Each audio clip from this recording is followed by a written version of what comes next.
कि हमारी सभी प्रकार की समस्याएं, चाहे वे हमारे समाज की हों, हमारे देश की हों, हमारे विश्व की हों, और हमारी व्यक्तिगत जितनी प्रकार की समस्याएं हों, इन सभी का समाधान हमें श्रीमद् भगवद गीता के माध्यम से मिल जाता है। कल ही रात को लौटना हुआ माउंट आबू से, जहां पर एक इंटरनेशनल कॉन्फ्रेंस थी, जहां विदेश से काफी लोग आए हुए थे, और वह international conference conscious research foundation Netherlands के द्वारा आयोजित की थी, जहां पर दैनिक जीवन में किस प्रकार से हम समस्याओं का समाधान कर सकते हैं उस विषय पर बोलना हुआ। परंतु सभी का मन स्वाभाविक रूप से उस कॉन्फ्रेंस से, मुख्य विषय से हट करके, वह जो बंबई की जो घटना अभी हुई उसी से पूरा उनका मानसिक पूरा स्तर गिरा हुआ था, उन्हीं विचारों से। और इसी विचार के संदर्भ में ही कुछ बातें कही गई। कुछ दिन पूर्व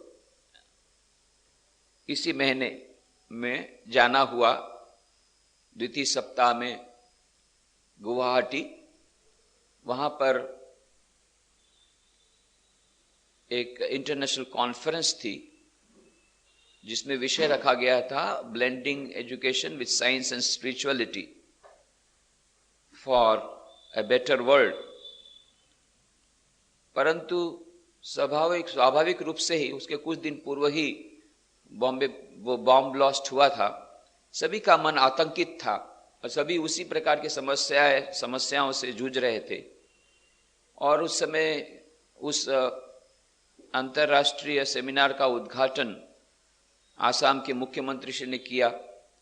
उनके प्रारंभिक भाषण में भी उन्होंने यही कहा कि अभी हम लोग इसी टेररिज्म के प्रश्न से हम लोग बड़े चिंतित हैं, और इसीलिए अब हमें लगता है कि आध्यात्मिकता की बहुत आवश्यकता है।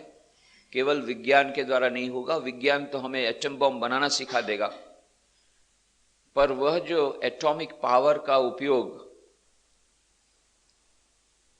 निरीह लोगों को मारने के लिए होगा या किसी अच्छे कार्य के लिए होगा, यह तो आध्यात्मिक ज्ञान ही में बता सकेगा। वह विज्ञान की पहुंच वहां पर नहीं है। विज्ञान तो हमारे हाथ में शक्ति रख देता है, पर शक्ति का उपयोग, सदुपयोग होगा कि दुरुपयोग, यह तो हमारी आध्यात्मिक चेतना पर निर्भर करेगा। इसलिए आध्यात्मिकता की आवश्यकता है। और फिर गुवाहाटी यूनिवर्सिटी में हमने ये कहा था कि how to become a better teacher, या science and art to become a better teacher, इस प्रकार का विषय रखे तो अच्छा रहेगा। फैकल्टी, डिपार्टमेंट ऑफ फैकल्टी में उन्होंने लेक्चर रखा था, पर उन्होंने कहा कि नहीं, हमें तो आपके पास से वही विषय सुनना है जो आप रोटरी क्लब में दे रहे हैं दूसरे दिन। वह विषय रोटरी क्लब ने रखा था, रोटरी इंटरनेशनल ने, how to combat terrorism with spirituality. तो गुवाहाटी यूनिवर्सिटी में भी उसी विषय पर वे जानना चाहते थे। और फिर मैंने यही कहा था कि टेररिज्म जो समस्या है, इस समस्या के मूल में हमें जाना पड़ेगा, और उसे हम दो प्रकार से उस समस्या का समाधान कर सकते हैं। एक मैक्रो लेवल पर, एक माइक्रो लेवल पर। एक वैश्विक रूप से बाह्य जो समस्या है उस पर, दूसरा व्यक्तिगत रूप से बाहर की जो समस्या है वह टेररिज्म की है, उसे समाप्त करने में, उसका समाधान करने में तो शायद बहुत समय लगेगा। पर जब तक वह नहीं हो पाता है, हम व्यक्तिगत रूप से अपने आप को हम किस प्रकार से इस समस्या का सामना करें, ये हम कर सकते हैं। और यही उस समय कहा था कि हम यदि समस्या के मूल में जाएं, ये आतंकवाद है, टेररिज्म और कुछ नहीं है। एक हमारे पास तो बहुत विद्यार्थी आते रहते थे। एक विद्यार्थी ने कहा कुछ दिन पूर्व कि आप टेररिज्म की समस्या की बात करें, मेरे घर में ही एक टेररिस्ट है और मेरे को टेररिस्ट के साथ ही रहना है। बोले कौन? बोले मेरे डैडी। बोले टेररिस्ट जिस प्रकार से बंदूक की नोक पर सब काम करवाते हैं, मेरे पास से बंदूक की नोक पर काम करवाते हैं। बंदूक चाहे वो भले AK-47 ना हो, पर ऐसा करो ऐसा करो, इतने बजे उठना पड़ेगा, इतने बजे ये करना पड़ेगा, यहां पर बैठना पड़ेगा, ऐसा बैठ करके ऐसा पढ़ना पड़ेगा। इस प्रकार से प्रत्येक क्षण जिस प्रकार टेररिस्ट बोलता है यहां बैठो, ऐसा करो, ऐसा नहीं करो, यहां नहीं हिल सकते, उसी प्रकार से बोले मेरे डैडी दिन रात मेरे पर टेरराइज कर रहे हैं। टेररिस्ट तो मेरे घर में ही है। और एक माताजी आई राजकोट में, तो आत्महत्या करना है, उसको बहुत समझाया, तो क्या है? बोले कि एक टेररिस्ट मेरे घर में घुस गया है। टेररिस्ट कौन है? 6ठी कक्षा में पढ़ता है विद्यार्थी, 6th स्टैंडर्ड का स्टूडेंट है, उनका बच्चा एकमात्र लड़का है। बस रोज बोलता है ये ला दो, आज 700 रुपए के जूते लाओ, नहीं तो मैं आत्महत्या करूंगा, ये इतना करो नहीं तो आत्महत्या करूंगा। रोज वो एक वार्निंग देता रहता है। और जैसे बंदूक की नोक पर टेररिस्ट काम करवाता है, ऐसा रोज काम करवाता है। बोले अब तो हम लोग थक गए, हम लोग तो मध्यम वर्ग के हैं, अब उसको गलती से हम लोगों ने ऐसे स्कूल में डाला, बहुत बड़े धनवान लोग वहां जाते हैं, तो देखता है दूसरे उसके फ्रेंड्स को देख करके, बोले मुझे भी ऐसा ही चाहिए। बोले रोज हमको टेरराइज करता है। बोले हम तो आतंकित हो गए, अभी तो हमको मरना है।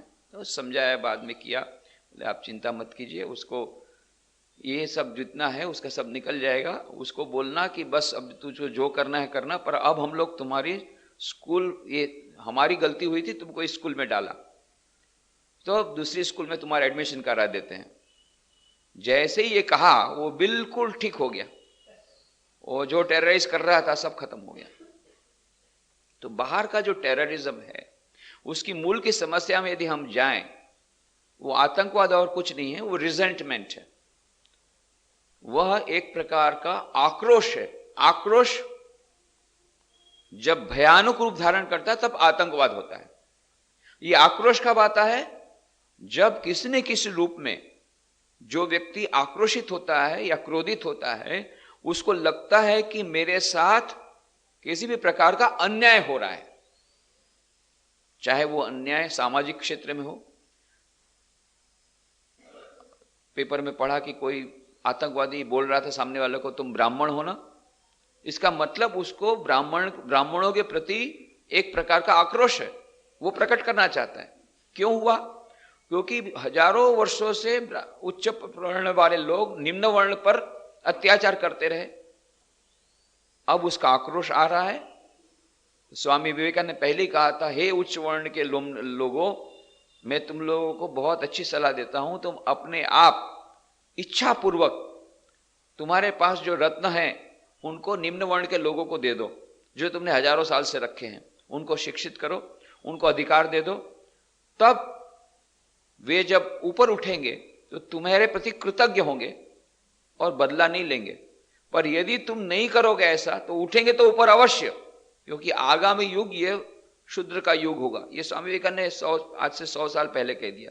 125-26 साल पहले स्वामी विवेकानंद ने भविष्यवाणी की थी, the next age will be the rise of Shudras with Shudras in the forthcoming. ये चाहे आपको अच्छा लगे, कड़वा लगे या मीठा लगे, स्वामी विवेकानंद तो भविष्यवेता नहीं थे, वे थे विजनरी,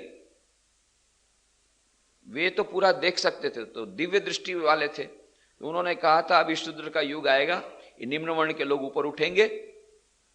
परंतु यदि उच्च वर्ण के लोगों ने उस समय निम्न वर्ण के लोगों को जानबूझ करके अपने अधिकार दिए होते, तो निम्न वर्ण के लोग, जो स्वामी विवेकानंद की बातें हमने सुनी रहती, तो आज निम्न वर्ण के लोग उच्च वर्ण के लोगों के प्रति जिस प्रकार का आक्रोश रखते हैं मन में, वो रखते नहीं, बदले की भावना नहीं रखते।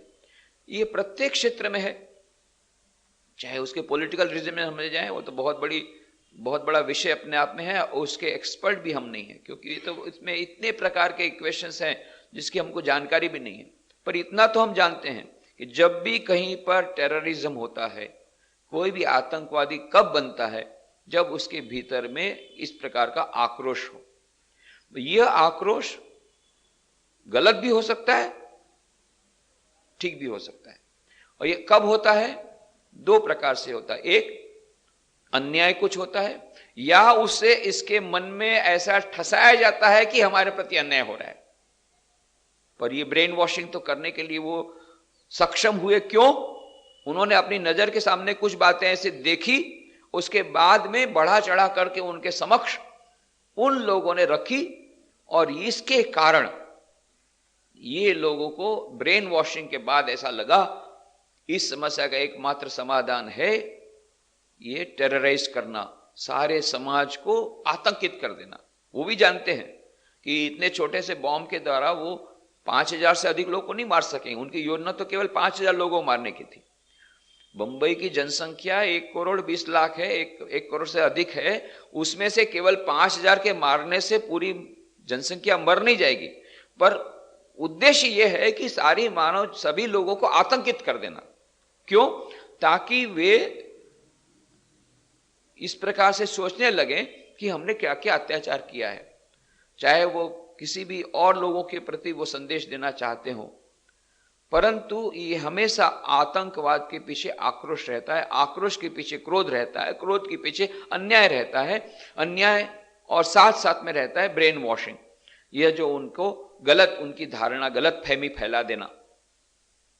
जब तक ये गलत फहमी फैलाना बंद नहीं होगा, चाहे धर्म के नाम पर, चाहे संस्कृति के नाम पर, चाहे देश के नाम पर, चाहे जातिवाद के नाम पर, यह जो आपस में वैर की भावना रोपित करते हैं गलत शिक्षा द्वारा, और ये गलत शिक्षा देने के लिए बाकी लोग सक्षम इसलिए होते हैं क्योंकि सच्ची शिक्षा शैक्षणिक संस्थाओं में नहीं दी गई।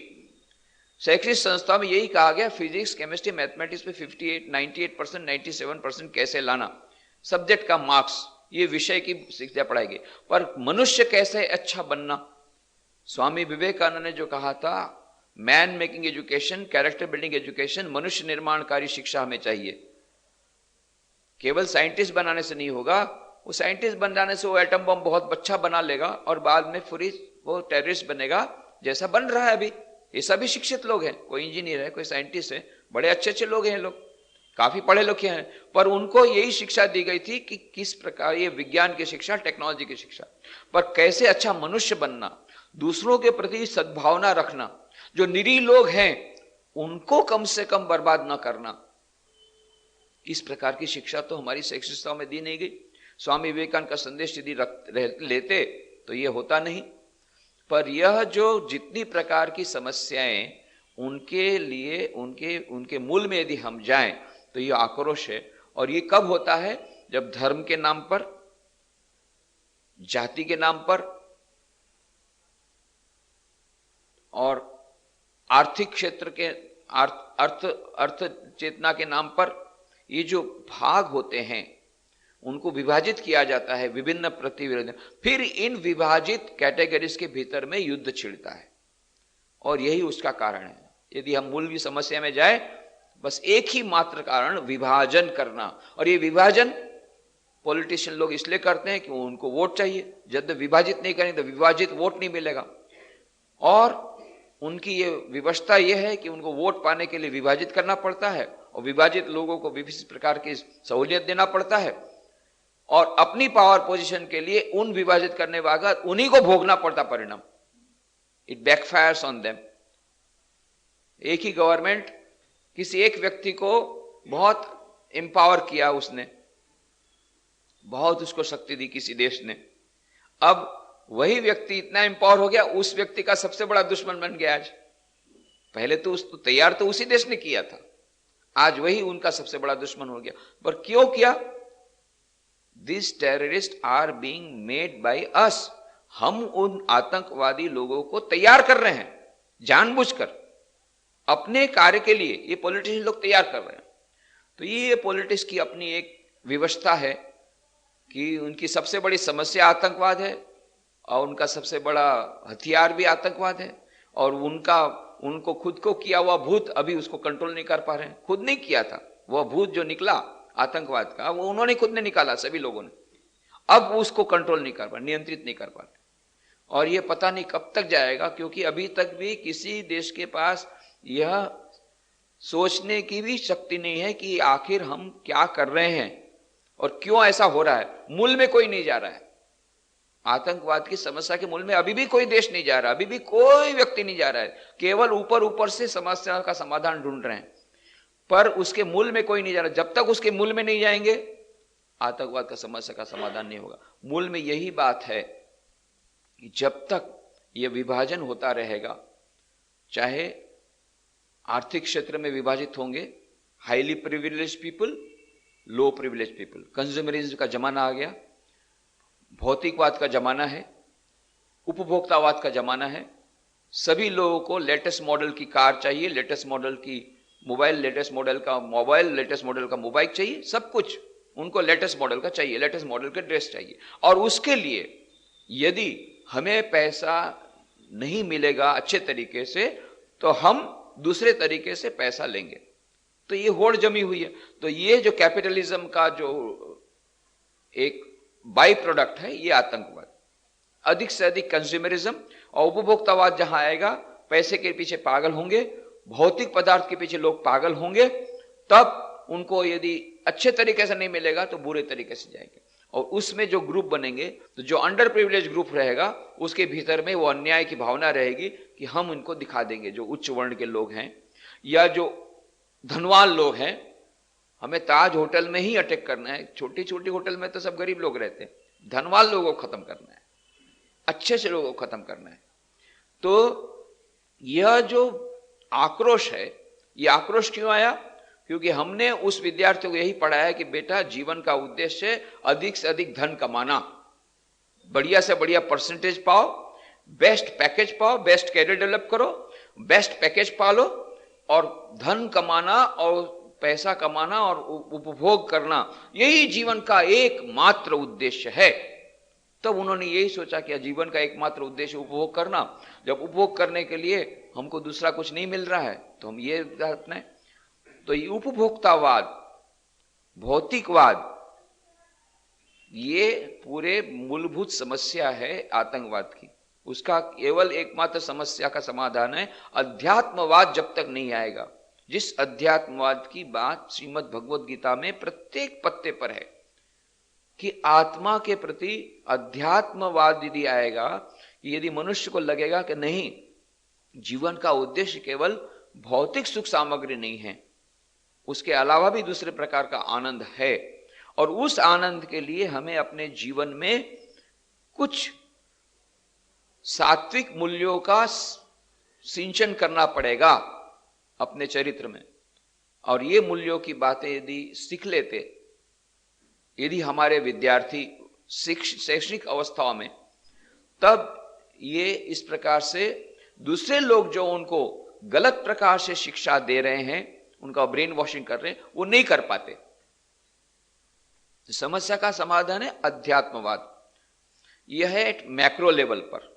यदि हम मूलभूत समस्या में जाएं, तो मूलभूत समस्या है भौतिकवाद की। मूलभूत समस्या है जो जाति के नाम पर और देश धर्म के नाम पर जो विभाजन किया करना है, पर सच्ची आध्यात्मिकता जब आएगी, तब ये विभाजनवाद चला जाएगा।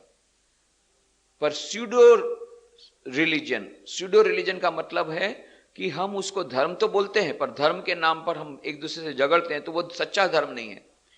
वो है माइनस स्पिरिचुअलिटी। वो अध्यात्म, उसमें कुछ नहीं है। अध्यात्म कभी ये नहीं कहेगा कि दूसरों को मार करके तुम जियो, पर धर्म सिखाएगा कि दूसरों को मारने से जो धर्म, मतलब जो सच्चा धर्म कभी नहीं सिखाएगा। पर जिसने धर्म को ठीक से नहीं समझा, अपने धर्म को गलत समझा है, और वो जो गलत शिक्षा देते हैं कि भाई दूसरों को मारने से ही हमारे धर्म की हम रक्षा कर सकेंगे, यह जो गलत प्रकार की शिक्षा दी गई, वो क्यों दी गई? क्योंकि सच्ची प्रकार की शिक्षा जो श्रीमद् भगवद गीता में दी गई, जो हमारे उपनिषदों में दी गई, जो कुरान में दी गई, जो बाइबल में दी गई, उसका पालन नहीं हुआ। तो जब तक फंडामेंटल्स के ऊपर हम नहीं जाएंगे, हमारे प्रत्येक जो धर्म के जो शास्त्र हैं, उनके फंडामेंटल्स एक ही हैं, सभी के फंडामेंटल्स। आप उनके मूल में जाइए, मूल में यही मूल्य है, आध्यात्मिक मूल्य, कि ज्यादा अधिक सिंपल लिविंग, हाई थिंकिंग, इसी पर सबने बल दिया। मोहम्मद पैगंबर भी बहुत सादाई से जीते थे, जीसस क्राइस्ट भी सादाई से जीते थे, उनके अनुयायी 5 स्टार में रहते हैं, पर वो सादगी से जीते थे।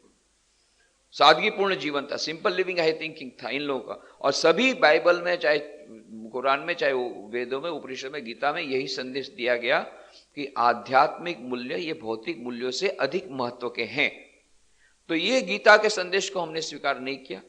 यदि कर लेते तो ये सच्ची शिक्षा यदि मिलती, इस प्रकार की शिक्षा, गीता की शिक्षा, आज यदि श्रीमद् भगवत गीता की किसी ने यह भी कहा था कि श्रीमद् भगवत गीता का संदेश प्रत्येक शैक्षणिक संस्था में उसे कंपल्सरी करना चाहिए, कितनी अच्छी बात थी। यदि ये कर देते तो आज ये नौबत नहीं आती। अभी भी कर देंगे तो नौबत नहीं आएगी कि श्रीमद् भगवत गीता में जो संदेश दिया गया, इस प्रकार से सर्वधर्म समन्वय का, इस प्रकार से सभी प्रकार के सभी लोगों के प्रति एक किसी भी प्रकार का पक्षपात नहीं, यह जो बातें कही गई, ये जो मूलभूत आध्यात्मिक बातें कही गई, तो ये बातें यदि प्रत्येक विद्यार्थी सीख लेता तो दूसरे प्रकार के लोगों से जो विपरीत शिक्षा मिलती है, ब्रेन वॉशिंग नहीं होता और वे टेररिस्ट नहीं बनते, आतंकवादी नहीं बनते। नंबर 1। नंबर 2, इस समस्या का, यह मूलभूत समस्या का समाधान करने में समय लगेगा। तब तक क्या करें? जब तक इस मूलभूत समस्या का समाधान तो यही होगा कि integrating education with science and spirituality, ये आज करेंगे तब उसका फल हमें 15-20 साल बाद, 10 साल बाद मिलेगा। जो कॉलेज में अभी लड़के हैं, अभी आतंकवादी तैयार हो रहे हैं, अभी तैयार हो रहे हैं, वो सब कॉलेज में हैं, अभी पढ़ रहे हैं, इनके पास भी आइडेंटिटी कार्ड मिला है बॉम्बे की कॉलेजेस का, आतंकवादियों के पास से। तो अभी भी बहुत सारे हैं जो अभी कॉलेज में पढ़ रहे हैं, ये आतंकवादी हैं, तैयार हो रहे हैं इन मैकिंग। इनको तो हम बचा सकते हैं, इनको यदि हम शिक्षा दे सकते हैं, तब ये फिर आतंकवादी नहीं बनेंगे। यदि उनको ये गीता का ज्ञान यदि मिल जाए तो ये हम कर सकते हैं, ये प्रिवेंटिव मेजर्स। उसके बीच में ये भी 5-10 साल निकल जाएंगे, उसके बीच में ये जो आतंकवादी हो रहे हैं उसके लिए क्या करना चाहिए, उसके लिए भी मैक्रो लेवल पर एक समाधान है गीता में जो दिया गया, युद्धस्व। बार बार श्री कृष्ण भगवान अर्जुन को बोलते हैं, अर्जुन, जैसे हमारे पॉलिटिशियन अभी क्या करते हैं, नहीं हम आतंकवाद से युद्ध नहीं कर सकेंगे, अरे ये तो बहुत पावरफुल है, वो एकदम बैठ जाते हैं नीचे, नहीं कर सकते कुछ भी। बोले क्या करें, कैसा करें, समझ में नहीं आ रहा है। कोई प्रकार की पॉलिटिकल विल नहीं है, किसी प्रकार की पॉलिटिकल विल नहीं है। बातें बड़ी बड़ी बोलते हैं परंतु किसी प्रकार का कोई, क्यों डरते हैं? डर क्या है? डर यही जो अर्जुन को डर था कि यदि मैं हार जाऊंगा तो, यदि मैं इलेक्शन हार जाऊंगा तो, ये एक बात तो डर, और क्या डर है? इसलिए इलेक्शन में हार जाऊंगा, किसी एक पर्टिकुलर कैटेगरी कम्युनिटी को बुरा लग जाएगा तो, यदि हमने बहुत ज्यादा एक्शन ले लिया तो, यदि किसी को फांसी सजा दे देगी उसके बाद में फिर हमारा वोट कम हो गया तो, ये जो डर है, अर्जुन का जो डर था, यही हमारे पॉलिटिशियन लोगों को डर है। तो अर्जुन को यही डर था। अर्जुन ने कहा कि भाई इतने सारे लोगों को ये तो मैं नहीं मार सकूंगा, ये आतंकवादी, मालूम है, खुद बोलते आतताई, आतताई माने टेररिस्ट, आतताई माने टेररिस्ट। श्री कृष्ण भगवान को अर्जुन खुद बोलता है, इन आतताई को मारने से क्या होगा, ये तो आतताई है। ये जब मनुष्य की जब बुद्धि भ्रष्ट हो जाती तो कैसा व्यक्ति बोलता है, उसका प्रमाण है अर्जुन। अर्जुन ऐसा बुद्धि भ्रष्ट हो गया, खुद ही बोलता है, हे प्रभु इन आतताइयों को मारने से क्या होगा।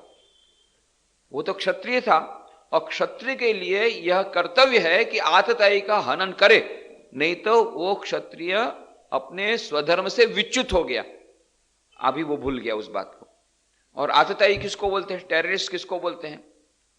उस समय के टेररिस्ट, आज से 5000 साल पहले आतताई शब्द आया है, टेररिस्ट शब्द आया है। आज से 5000 साल पहले आतताई की समस्या का समाधान श्री कृष्ण भगवान ने गीता में दे दिया, पर हमने उसका पालन नहीं किया, तो आज हम उस समस्या का सामना करना पड़ा। आतताई का तुरंत वध करना चाहिए, तुरंत, इमीडिएटली यू मस्ट किल। ये हमारे महाभारत में कहा गया, क्षत्रिय का यह स्वधर्म है कि आतताई का तुरंत वध करना चाहिए। तो आतताई कौन है, उसके लक्षण भी बताए। जो दूसरों को जला दे, दूसरों को जहर पिला करके मार डालने का प्रयत्न करे बिना किसी कारण के, ये सब आतताई हैं। और इन आतताई का वध करने से देश में शांति रहेगी, ऐसा महाभारत में कहा गया और उसके लक्षण बताए गए। कौरवों ने पांडवों पर 6 प्रकार के अत्याचार किए थे, सभी प्रकार के आतताई थे वे, आतताई के सभी लक्षण उनमें थे। जहर दिलवा करके मार डालने की कोशिश की पांडवों को, और आग लगा करके, बंगले में आग लगाकर, उस महल में आग लगा करके उनको सबको मार डालने की कोशिश की। द्रौपदी का हरण करने की कोशिश की, सभी प्रकार से द्रौपदी का भरी सभा में अपमान किया। जितने प्रकार के आतताई के लक्षण हैं, 6 लक्षण, ये सभी लक्षण कौरवों में थे, ये आतताई सामने थे।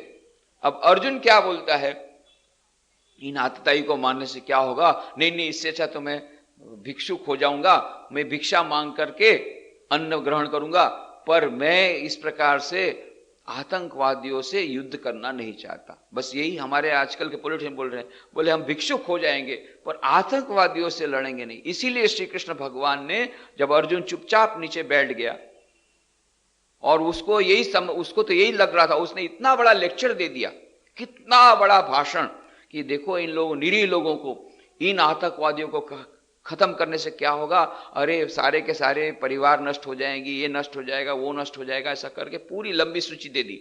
मानो भगवान को कुछ मालूम नहीं, श्री कृष्ण भगवान पूर्व अज्ञानी है, ऐसा करके बहुत बड़ा लेक्चर पिला दिया। और लास्ट में बोलता है अर्जुन श्री कृष्ण भगवान को, नहीं नहीं नहीं, मैं इन आतंकवादियों से युद्ध नहीं कर पाऊंगा, ऐसा करके नीचे बैठ गया। बोले ये मेरा गांडीव मेरे हाथ से सरक रहा है, इतना बोल करके बाद में बैठ ही गया रथ में। दोनों सेनाएं सामने खड़ी है, बीच में अर्जुन। इस प्रकार से जब देखा आतंकवादी, जाकर के आतंकवादी देख करके पूरे उसका होश उड़ गया। जहां देखा इतने बड़े बड़े आतंकवादी हैं, उसने सोचा था आतंकवादी ऑर्डिनरी होंगे, पर बड़े बड़े आतंकवादी देख करके पॉलिटिशियन जैसे चक्के छूट जाते हैं, ये भी पलट डर गए। नहीं नहीं नहीं, शायद मैं हार जाऊंगा तो, मैं यदि इलेक्शन हार जाऊंगा तो। अर्जुन भी यही सोचता है कि यदि मैं युद्ध में हार जाऊंगा तो, ये डर उसको है। पर ये क्या बोलता है, नहीं नहीं, इनको मारने से क्या होगा, नहीं नहीं, हम तो शांति की बातें करते हैं, शांति की, हमें शांति देना चाहिए, ये शांति होनी चाहिए, शांति की बातें करना चाहिए। अर्जुन शांति की बातें करने लग गया, यूनाइटेड नेशंस के एकदम डायरेक्टर जनरल के समान बातें करने लग गया। शांति स्थापित हमें करना है, हमें युद्ध नहीं करना है। बहुत बड़ा लेक्चर दे दिया श्री कृष्ण भगवान को, और उनको लगा कि श्री कृष्ण भगवान बहुत खुश, इतना सारा शांति के प्रति युद्ध, ये विश्व शांति का इतना बड़ा संदेश, मुझे मालूम नहीं था तुम मुझसे इतना ज्यादा बुद्धिमान है, ऐसा समझा था अर्जुन ने। श्री कृष्ण भगवान उसको कॉम्प्लीमेंट देंगे, क्या तूने अच्छा भाषण दिया। और जब वो बैठ गया, उसके बाद में श्री कृष्ण भगवान ने देखा कि अब ये जो है, ये तो साइकिक पेशेंट हो गया, ये है न्यूरोसिस का पेशेंट हो गया है, ये अनाप शनाप बक रहा है। अब इसको अनाप शनाप जो बकता है, जो साधारण बातें करता है उसको साधारण बातें बोलनी चाहिए, पर जो अनाप शनाप बकता है, चाहे वो शराबी हो, शराब के नशे में हो, चाहे वह न्यूरोसिस के कारण अनाप शनाप बक रहा हो, तो ऐसे लोगों को कभी भी ठीक से बात नहीं करनी चाहिए, शॉक ट्रीटमेंट देना चाहिए, क्योंकि तब तक वो साधारण एकदम तिलमिला जाए। तो श्री कृष्ण भगवान देखा कि अभी इसके साथ बातचीत करके कोई फायदा नहीं, क्योंकि एकदम पूरा का पूरा यह न्यूरोसिस का शिकार है, अभी उसका होश ठिकाने नहीं है। तो पहले तो होश ठिकाने लाना पड़ेगा, होश ठिकाने के लिए बॉम्ब देना पड़ेगा, शॉक ट्रीटमेंट देना पड़ेगा। तो शॉक ट्रीटमेंट देने के लिए श्री कृष्ण भगवान ने ऐसे वचन कहे जो कभी अर्जुन ने कभी आशा नहीं की थी कि श्री कृष्ण भगवान मेरे सखा मेरे पर ऐसा वचन कहेंगे। कुतत्स्वा कशमलमिदम विषमे समुपस्थितम अनार्यम अजुष्टम अस्वर्ग्यम अकीर्तिकरम अर्जुन क्लैब्यम मास्मगम पार्थ नई तत्तयुपपद्यते क्षुद्रम हृदय दौर्बल्यम तक्तोतिष्ठ परंतप। उठ, खड़े हो जा, ये तुच्छ दुर्बलता को दूर कर, ये कायरता तुझे शोभा नहीं देती। किसी भी पुरुष को सबसे अधिक यदि कोई गाली हो सकती है, अधिक से अधिक, जो उसको शॉक ट्रीटमेंट के लिए सबसे अधिक खराब से खराब गाली हो सकती है, वो खराब से खराब गाली है, तू कापुरुष है। कोई भी पुरुष उसके बाद बैठा नहीं रह सकता। और श्री कृष्ण भगवान ने अर्जुन को यही कहा कि बैठ गया था उसको उठ खड़ा करने के लिए, तू कापुरुष है, नामर्द मत बन, कहा पुरुष मत बन, मर्द बन, मर्द। हृदय की तुच्छ दुर्बल को दूर कर, उठ खड़े हो जा। आज श्री कृष्ण भगवान का यही संदेश आज के पॉलिटिशियन लोगों को है, नामर्द मत बनो, उठो खड़े हो जाओ। ये क्या बैठ गए हो, खड़ो, आतंकवाद का सामना करो बहादुरी पूर्वक। इस प्रकार से शांति के सरमन देने से नहीं होगा। अभी जो लोग निरीह लोगों को मारते हैं, आतताई हैं, आतताई का वध हमारे शास्त्रों में कहा, उनका तुरंत वध करना चाहिए। ये 40 आतंकवादी या 10 आतंकवादी या 20 आतंकवादी, ये ज्यादा महत्व के हैं कि करोड़ों निरीह लोग महत्व के हैं। बेस्ट तो ये होगा कि किसी को न मारा जाए, पर यदि 100 करोड़ लोगों को बचाने के लिए 20 लोगों को मारना पड़े तो मारना चाहिए। 100 करोड़ को बचाने के लिए, अधिक लोगों को बचाने के लिए कुछ लोगों का खत्म करना जरूरी है, तो करना पड़ेगा। श्रेष्ठ तो यही होता कि उसको समझाया जाए, पर नहीं मानते, लात के देवता बात से नहीं मानते, तो फिर लात मारना पड़ेगा। तो श्री कृष्ण भगवान ने उस समय यही कहा कि अभी तू इतना भी, तू मुझे तो सरमन दे दे, पर तेरे लेक्चर का कोई प्रभाव दुर्योधन पर नहीं पड़ेगा। तेरे से बड़ा लेक्चर मैं दुर्योधन को देकर आया। शांति की सुलह करने के लिए मैंने बहुत कहा कि देखो इसमें सारा सभी का कल्याण है, पर अभी वो जब लेक्चर सुनने को राजी नहीं है आतंकवादी, जब टेररिस्ट हमारा लेक्चर सुनने को राजी नहीं है, वो एकमात्र भाषा बंदूक की समझता है, तो उसके बंदूक के द्वारा ही उसको खत्म करना पड़ेगा, और कोई उपाय नहीं। पर जो टेररिस्ट अभी बन रहा है, अभी नहीं बना है, उसको तुम बचा लो, उसको समझाओ। वो अभी बना नहीं है, पूरा नहीं बना है, अभी बन रहा है, कॉलेज में बैठा है, उसको शिक्षा दी जा रही है, उसको तुम पढ़ो। स्कूल में, कॉलेज में जो विद्यार्थी अभी पढ़ रहे हैं, वो अभी आतंकवादी बनने का प्रयत्न कर रहे हैं, अभी उनको ट्रेनिंग दी जा रही है, उनको पकड़ो, उनको तुम समझा सकते हो, वो थोड़ा समझेंगे। और ये जब लात के देवता बात से नहीं मानेंगे, तो उनको, आतंकवादी को खत्म करो। ये श्री कृष्ण भगवान ने अर्जुन को समझाया। कुतस्वाकर्षमलमिदं विषमे समुपस्थितम अनार्यम अजुष्टम अस्वर्ग्यम अकीर्तिकरम। अर्जुन, ऐसी कुबुद्धि तुझे कहां से आई? कुबुद्धि? अभी तो इस बार ये शांति की बात करने की बात है, ये शांति की बात करने का ये समय है। ये आतंकवादी तुमको खत्म करने के लिए आ रहे हैं, करोड़ों करोड़ लोगों को, देशवासियों को खत्म करने के लिए आ रहे हैं ये आतंकवादी, तब तू शांति की बात कर रहा है? शर्म नहीं आती तुझे? नामर्द मत बन, मर्द बन, हृदय की तुच्छ दुर्बलता दूर कर और युद्ध के लिए खड़े हो जा। उत्तिष्ठत क्लैब्यम मां स्मगम पार्थ नहीं त्वत्युपपद्यते क्षुद्रम हृदय दौर्बल्यम त्यक्तोतिशय परंतप। उठ खड़े हो जा, हृदय की तुच्छ दुर्बलता को दूर कर। आज हमें इसी संदेश की आवश्यकता है। आज जब हम लोग निष्क्रिय हो गए हैं, सभी लोग केवल बोल गए, क्यों? जब तक हमारे खुद के परिवार का कोई सदस्य नहीं मरता है, हम लोग इतने इनसेंसिटिव हो गए हैं कि ठीक है भाई, उनको हो रहा है, हमारा क्या है, बड़ौदा में होगा तो देखा जाएगा, तब हम लोग थोड़ा सोचेंगे। अब बड़ौदा में होने से भी बीच में तो हुआ था, तो भी तो नहीं हुआ, तो यूनिवर्सिटी में कहा गया था, हमारे आश्रम में थोड़ी हुआ था। अच्छा, हमारे घर में तो नहीं आया ना आतंकवादी, आने के बाद देखा जाएगा, तब हम सोचेंगे इसकी समस्या का समाधान करेंगे। कुछ पेट का पानी नहीं हिलता है। क्यों? हम लोग इनसेंसिटिव हो गए हैं, कोई हम पर असर नहीं हो रहा है। इतना सारा हमारे खुद की नजर के सामने कितने लोग मर रहे हैं। तो इसका कारण क्या है कि हम लोग सेल्फिश हैं। जब तक हमारे परिवार का कोई सदस्य नहीं मरता है, तब तक हम लोग को कोई दुख नहीं होता है, तब तक नहीं दुख होता। क्यों? हम लोग स्वार्थी बन गए। ये निस्वार्थ, स्वार्थ परायणता इतनी अधिक हमारे भीतर में आ गई है। तो उसी प्रकार से पॉलिटिशियन लोग कोई एक्शन ठीक से नहीं ले पा रहे। क्यों? क्योंकि उन पर अभी इस प्रकार की असर नहीं हुई। यदि उन पर असर होगी, तब वह जो श्री कृष्ण भगवान ने कहा था कि बहादुरी पूर्वक सामना करो, तब उनको आतंकवाद का सामना करने की ताकत उनके भीतर में आएगी। तो ये आज केवल गीता का संदेश ही आतंकवाद के समस्या का समाधान कर सकता है। कौन सा संदेश? शुद्रम हृदय दौर्बल्यम त्यक्तोतिष्ठ परंतप। उठ खड़े हो जा और इन आतंकवादियों के साथ युद्ध कर। आज युद्ध करने की आवश्यकता है। एक दूसरा, जो आतंकवादी भी बन रहे हैं, उनको समझाने की आवश्यकता है, प्रेम पूर्वक उनको समझा करके सच्चा धर्म क्या है, सभी धर्मों के अच्छे सभी धर्मों में बड़ी बड़ी बातें, सभी धर्मों ने महान महान संतों को जन्म दिया है। इस प्रकार से सर्वधर्म समन्वय की बातों को करके और सारा विश्व एक है, सारी मानवता एक है, मानव मानव के बीच भेद नहीं रखना चाहिए, ये इस प्रकार का मनुष्य जो विश्व प्रेम की बातें, ये सब उनको सिखाना चाहिए। जो आतंकवादी अभी बने नहीं है, बन रहे हैं, उनको सिखाना चाहिए। जो अभी कॉलेज स्कूल में पढ़ रहे हैं उनको सिखाना चाहिए। ये दो प्रकार से मैक्रो लेवल पर आतंकवाद का सामना आध्यात्मिकता के द्वारा हो सकता है, गीता के संदेश के द्वारा हो सकता है, परंतु उससे अधिक है माइक्रो लेवल पर। अभी सभी लोग आतंकित हो गए हैं। अभी मरे तो वहां पर गुवाहाटी में केवल 83 लोग, पर मैंने जाके देखा सब मरे हैं, सब भयभीत हैं एकदम। जाकर के सब जाकर के नहीं शाम को 6 बजे के बाद हम नहीं निकलते और ये नहीं करते। नहीं, कितने लोग मुझे मिलने वाले थे, नहीं नहीं सर स्वामी जी हम लोग नहीं आएंगे, शाम को 6 बजे के बाद कैसे आएंगे, सारा दिन तो मेरा लेक्चर रहता, शाम को नहीं आएंगे, अभी तो टेररिस्ट बॉम्ब रखा था। अरे बॉम्ब तो कब खत्म हो गया, और वो तो करना होगा तो तुम्हारे घर में भी तो बॉम्ब डाल सकता है, घर के सामने भी तो डाल सकता है। नहीं नहीं नहीं नहीं, नहीं वो बॉम्ब ब्लास्ट हुआ था। तो इतने भयभीत आतंकित हैं। तो जब मुझे ये सब्जेक्ट पर बोलने को कहा गया रोटरी क्लब में, how to combat terrorism with spirituality, और गुवाहाटी यूनिवर्सिटी में यही विषय रखा था, तो मैंने प्रारंभ किया एक कहानी से।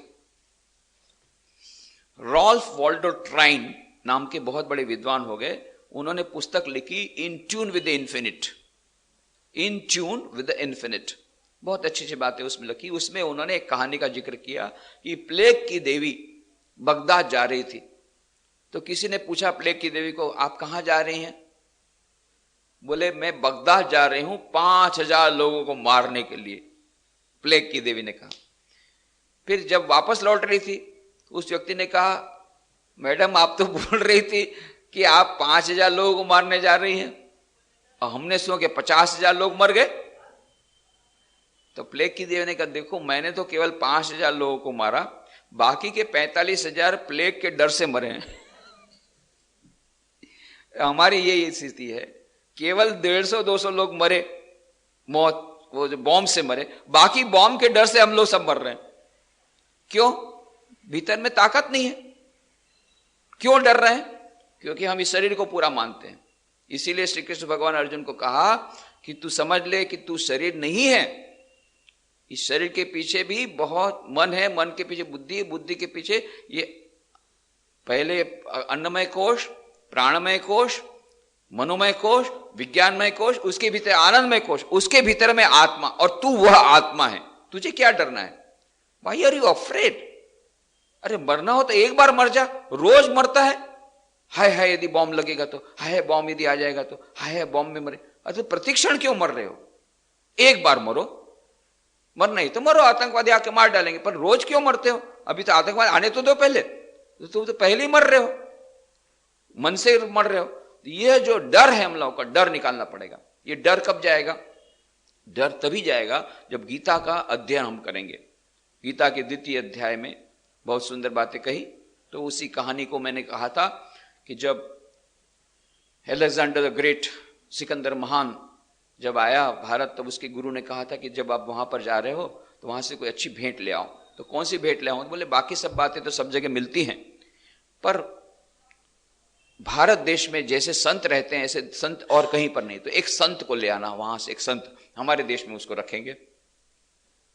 आया, देश के में संत की खोज कर रहा है। एक बार जंगल से जा रहा था, देखा एक संत बैठे हैं एक चट्टान पर ध्यान में, बहुत ही सौम्य उनका चेहरा, प्रभावित हुआ, वो देर रुक गया वहां पर।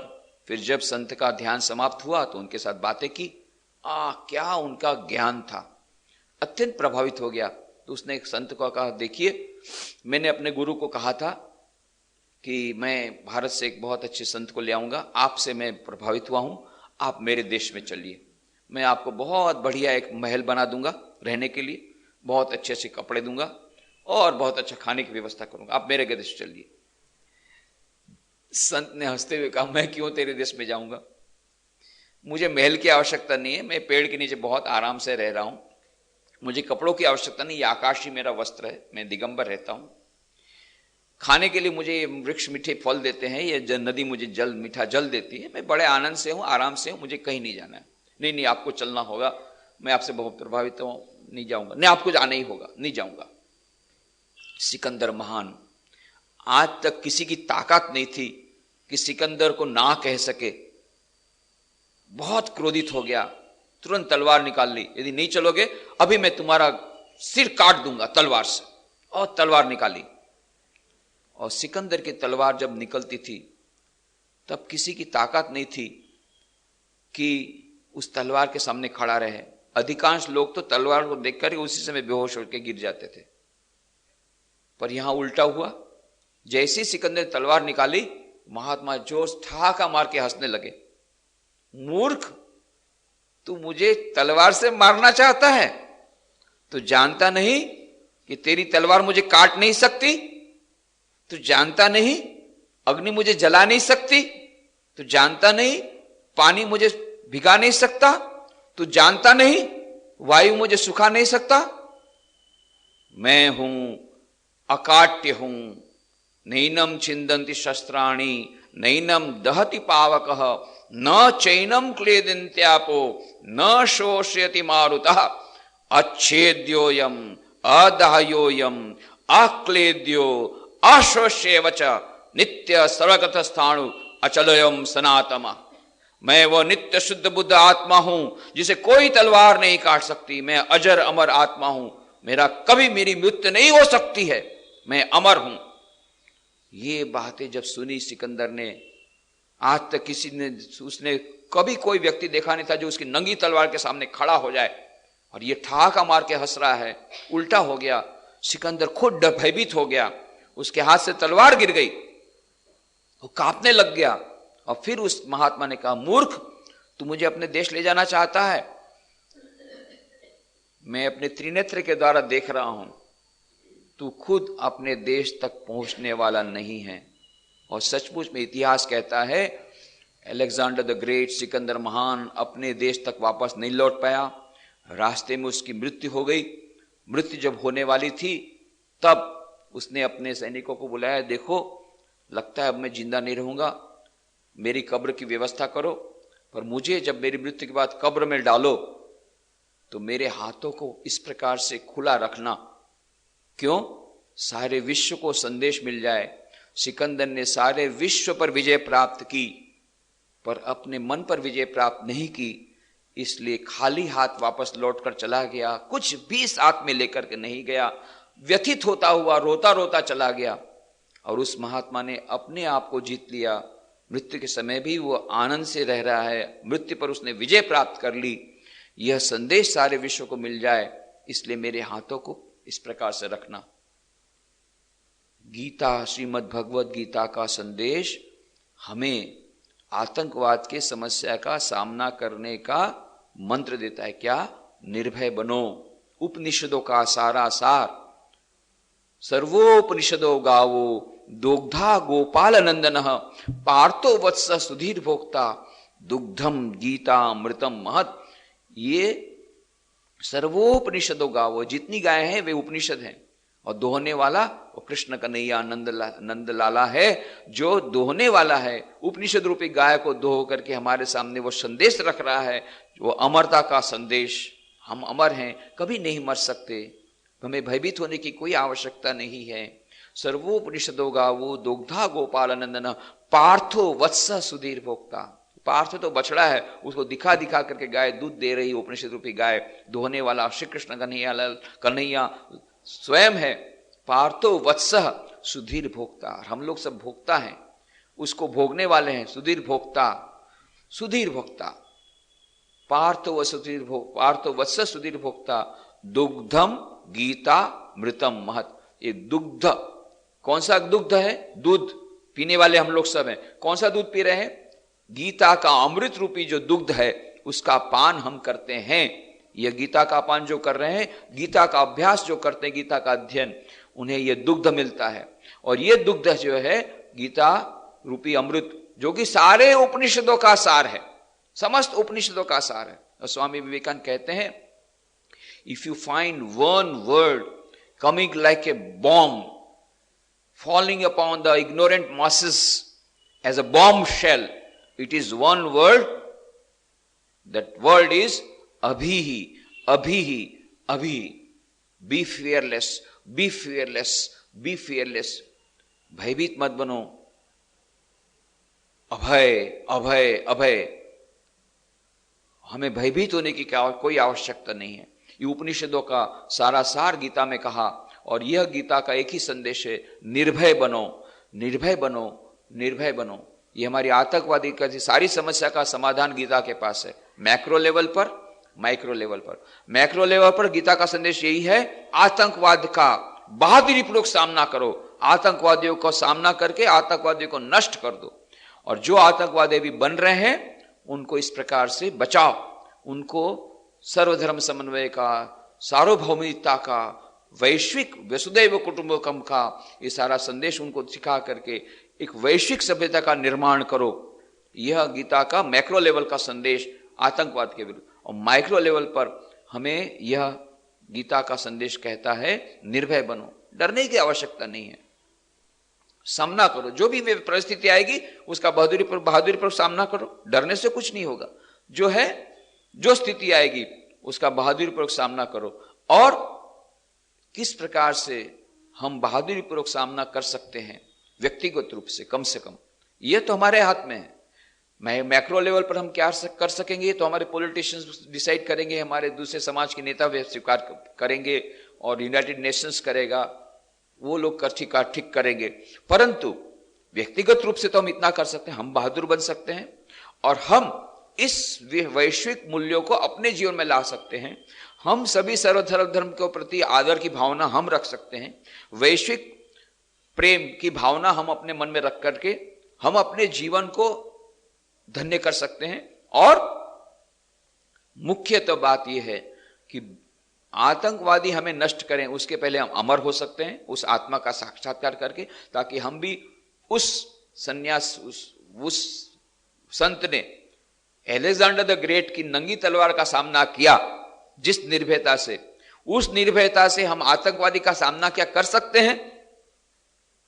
यदि हमने गीता का पाठ किया होगा ठीक से, और गीता के पाठ को अपने जीवन में अपनाया होगा, तो हम बहादुरी पर, उतनी बहादुरी पर सामना कर सकेंगे जितनी बहादुरी पर उस संत ने, अलेक्जेंडर द ग्रेट, जो सबसे बड़ा आतंकवादी था, सबसे बड़ा योद्धा था, उससे लोग भयभीत होते थे, आतंकित होते थे। सबसे बड़ा वर्ल्ड का आतंकवादी भी उस महात्मा की उस शांति को भंग नहीं कर पाया, मानसिक शांति को। क्यों? उनके पास वो आत्मज्ञान था, और वह आत्मज्ञान इसमें भरा पड़ा है। तो आज हम लोग उस चतुर्थ अध्याय की बातें जो चल रही थी, अवतार तत्व, उस पर आज हम लोग विचार नहीं कर पाएंगे, परंतु अभी सभी के मन में इस प्रकार की समस्या मानो घूम रही है। इसीलिए हमने इनकी सब बातों को हमने कहा, पहले भी कहा था, द्वितीय अध्याय की जब हमने चर्चा की थी, तब स्वामी सब भगवान श्री कृष्ण के आधुनिक मानव के लिए जो तात्पर्य है, आधुनिक मानव की सभी समस्या का समाधान गीता में मिलता है, इसकी चर्चा हमने तब भी की थी।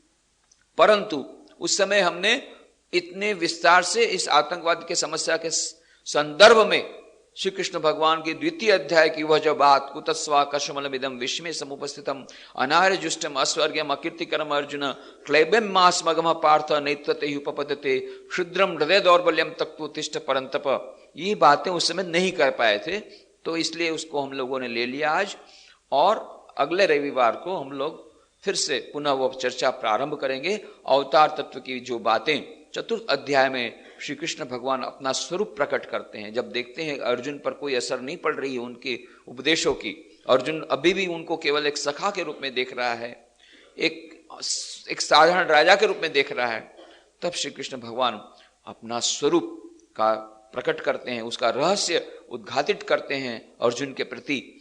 तो उसकी जो विस्तृत चर्चा, यह जो अवतार तत्व है, अत्यंत गहन तत्व है, और यह भारतीय संस्कृति और भारतीय अध्यात्म की अनूठी देन है। और किसी धर्म में इस अवतारवाद की बात नहीं है, केवल हमारे सनातन धर्म में ही अवतारवाद की बात है कि जहां की ईश्वर स्वयं अवतरित होते हैं धर्म की प्रतिष्ठा के लिए, अधर्म के नाश के लिए। तो ये चर्चा हम अगले रविवार को करेंगे, आज ही समाप्त करें।